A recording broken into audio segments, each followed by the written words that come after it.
The main slant for me will be that about what Obi said. And I think, Oji, we must get to a time where we say enough is enough as regards people that think they can rig elections.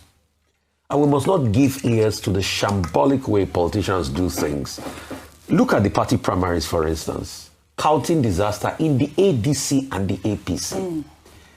If both political parties think they can fix this country and they can't do common internal democracy, and even with other political parties, then it's in fact, I just saw someone who was coming in.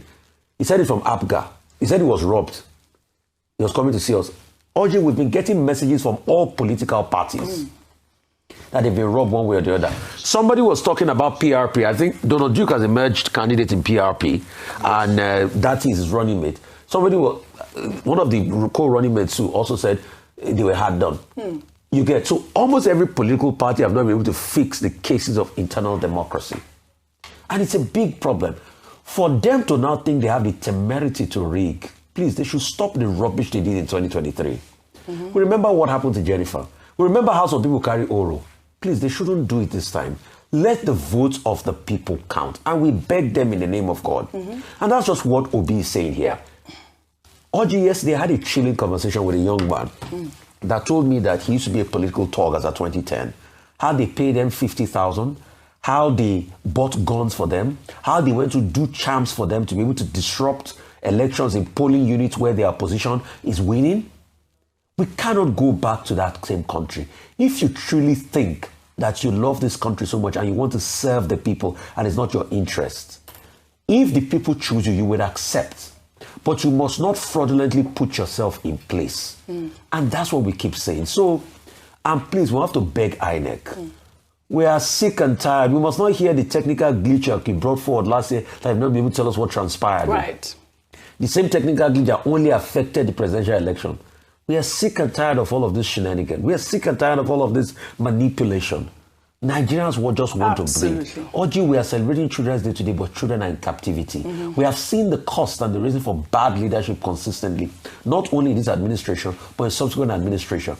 We have seen the fact that military is not properly funded, but people's presidential fleet is funded. Oji, we cannot go through all of this turmoil again. We have seen teachers beheaded. We need leadership that works. All right. Rufai Oseni, as we all know, is one of Nigeria's most prominent broadcast journalists and co-anchor of Arise TV's morning show. He is known for his forthright, no-nonsense style of political commentary. When a media personality of his standing aligns publicly with a political figure's anti-rigging stance, it carries institutional weight beyond mere opinion.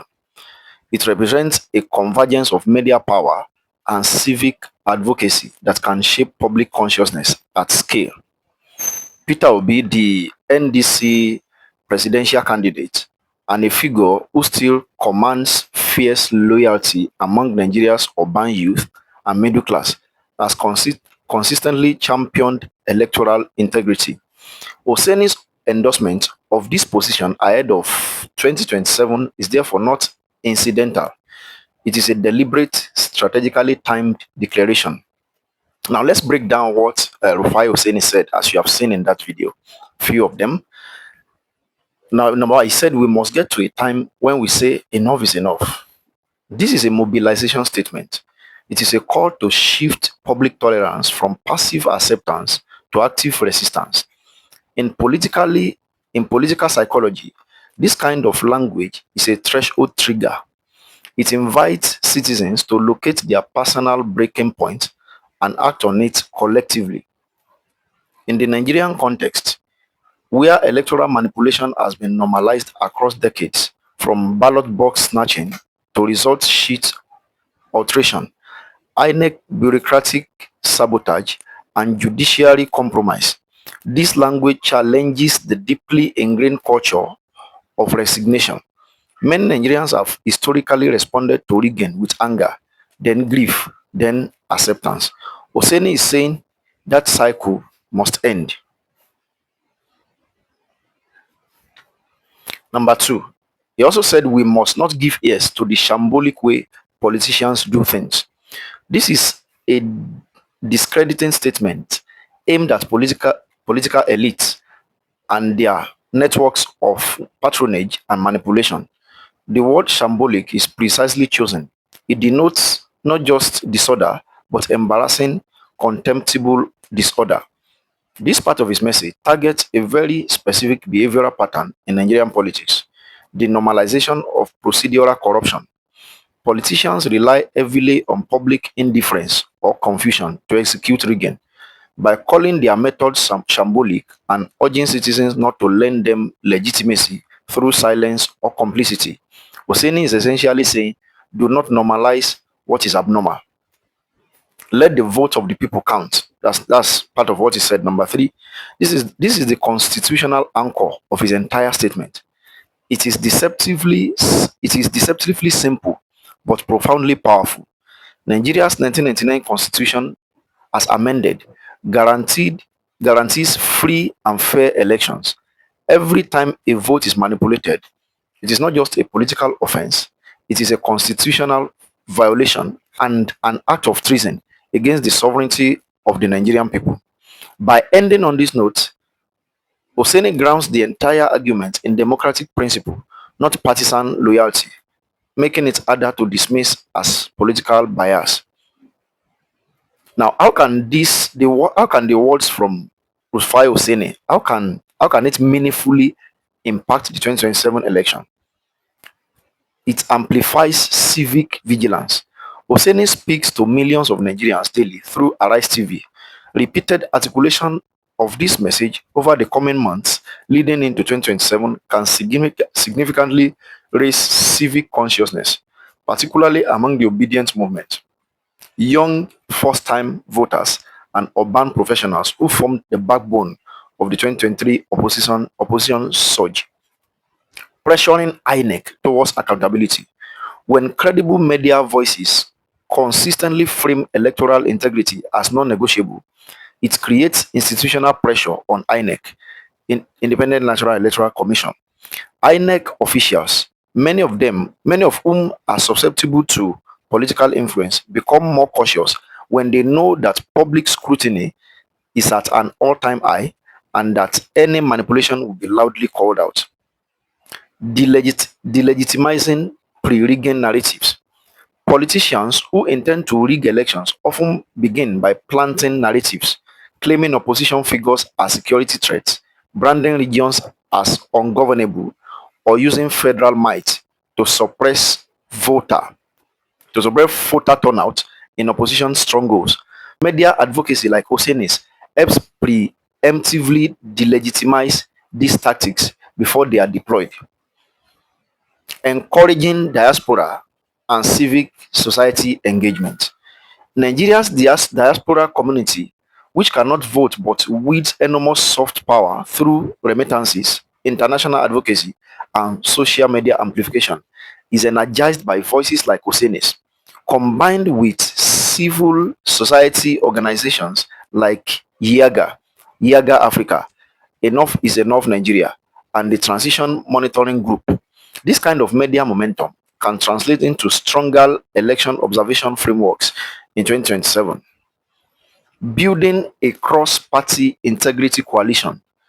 Crucially, Oseni's statement, while aligned with Obi's position, is not exclusively NDC in character. Its language is universal. Its language is universal enough to attract like-minded voices from the PDP, Labour Party, NMPP, and even reform-minded APC members. This creates the possibility of multi-party civic front against rigging, which is far more powerful than a single-party protest. Now, we also know that Oseni statement can be like a threat to some power brokers of electoral manipulation.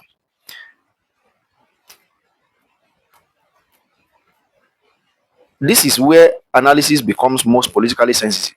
Several categories of power holders are directly challenged by this rhetoric. Several categories of power holders might be directly challenged by this rhetoric. Few of the power holders that can be challenged are listed below. The presidency and APC federal structure. The ruling All Progressive Congress under President Bola Tinubu controls enormous federal levers, security apparatus, INEC appointments, judiciary influence, and state governors who can deploy local government machinery for electoral purposes. Any sitting administration that intends to use incumbency advantage beyond legitimate campaigning would find Oseni's language deeply threatening as it puts a moral and reputational cost on manipulation. Another point, state governors, particularly in high-stakes states. Governors in states like Rivers, Lagos, Kano, Kaduna, Benue, and Edo, where political battles are fiercest, have historically used state security services, local government chairmen, and party talks to influence outcomes. Oseni's call put their machinery under the spotlight. Governors like Timinalayi Fubara of Rivers State, already embroiled in a fierce political war with Nyesom Wike, operate in environments where vote manipulation is almost institutional. Also, Nyesom Wike, the Federal Capital Territory Minister. Wike is perhaps Nigeria's most aggressive political tactician, a man who openly boasts about his ability to deliver or deny electoral outcomes.